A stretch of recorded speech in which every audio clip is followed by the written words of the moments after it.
है।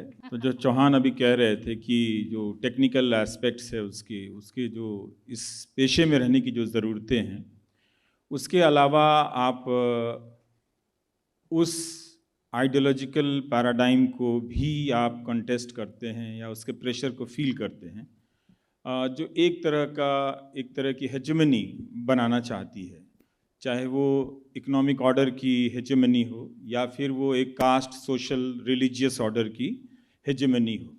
बहुत टाइम लग जाता है इसको समझने में न्यूज़ रूम में काम करते हुए, और बहुत टाइम लग जाता है कि इस मीडिया के पीछे जो बड़े बड़े खिलाड़ी हैं उनको समझने में कि ये जो खेल हो रहा है वो दरअसल सिर्फ इंफॉर्मेशन के डिसमिनेशन का खेल नहीं है।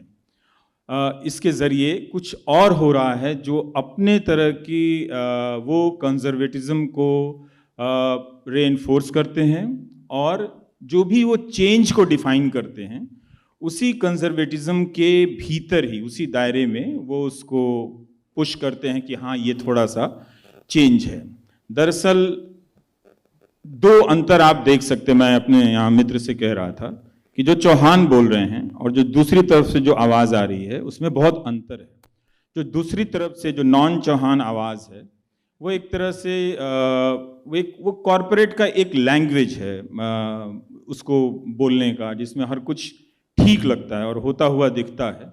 जो चौहान की आवाज़ है जिसमें हर कुछ ठीक नहीं लगता है, बहुत कुछ होता हुआ नहीं दिखता है, जिसमें आप जो वो रिजर्वेशन का एक छोटा सा एग्जाम्पल दे रहे थे, बड़ा इशू है लेकिन फिर भी बहुत सारे और भी इश्यूज हैं। तो अब जो कुछ मैं सीखा हूँ और सीखते सीखते जिस मोड़ पे पहुँचा हूँ, मैं बहुत डरता हूँ इस लेगेसी मीडिया से, क्योंकि इसने अरबों भारतीयों की कितनी ही पीढ़ियों की मेहनत को बर्बाद किया है। एक अर्जित लोकतंत्र जिसको मैं बोलता हूँ, ये बहुत अर्न्ड है ना। हम पढ़े लिखे लोग हैं, हमें यूनिवर्सिटी जाने का मौका मिला, यहाँ आकर बात करने और सुनने का मौका मिला, लेकिन जो लोग आज़ादी की लड़ाई में थे, कई साल तक जेल में रहे, उनकी कई पीढ़ियाँ उनके बाद स्कूल कॉलेज नहीं जा सकीं। स्वाभाविक सी बात थी ना कि अगर आप जेल में चले जाएं, अगर जीएन साईं बाबा की तरह इस सरकार की कृपा होगी तो आप 6 साल तो यूं ही सड़ा दिए जाएंगे। तो क्या लेगेसी मीडिया इस पे बोलता है? वो तो प्रो डेमोक्रेसी भी नहीं है, वो इस लोकतंत्र का हत्यारा है। इसको आप जितना क्रूड तरीके में समझेंगे उतना ही आप इस देश का भला करेंगे। ये बात मैं किसी प्रतिक्रिया में नहीं कह रहा हूँ, ये बहुत साल लग गए इस बात को समझने में कि पब्लिक के कॉन्शियंस को, उसकी चेतना को खत्म करने का ये माध्यम है। ये बात हर आदमी, मेरे कह देने से आप नहीं समझेंगी, ये हर किसी को अपने अपने अनुभव के हिसाब से समझना पड़ेगा अपने जिंदगी में कि ये लेगेसी मीडिया क्या है। ये अब फुल फॉर्म में आ गया है क्योंकि इसका कंट्रोल बहुत ज्यादा है, और इससे कोई फर्क नहीं पड़ता कि मॉर्निंग कॉन्टेक्स्ट है या फिर शुद्रा चैनल है या अंबेडकर चैनल है, क्योंकि इसके पास इतना पैसा है। अभी भी ये एक इकलौता प्रोफेशन है इस दुनिया का।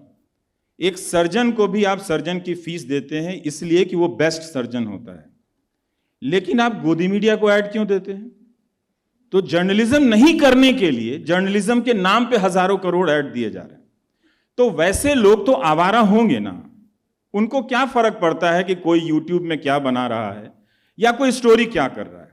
तो इस लेगेसी मीडिया को अब आप यूं समझिए कि उसने अपना जो एक्सपीरियंस हासिल किया, मेरा एक्सपीरियंस अभिनंदन क्या था वो उतना मैटर नहीं करता, लेकिन इस 70-75 साल में जो इस लेगेसी मीडिया ने जो एक्सपीरियंस जनता के बीच में रहकर, स्टेट और कॉरपोरेट के बीच में रहकर हासिल किया है, वो ये हासिल किया है कि अगर वो चाह ले, उसे ऐसा लगता है तो इस देश की डेमोक्रेसी का मर्डर वो सबके सामने सबको बिठा के कर सकता है। Thank you.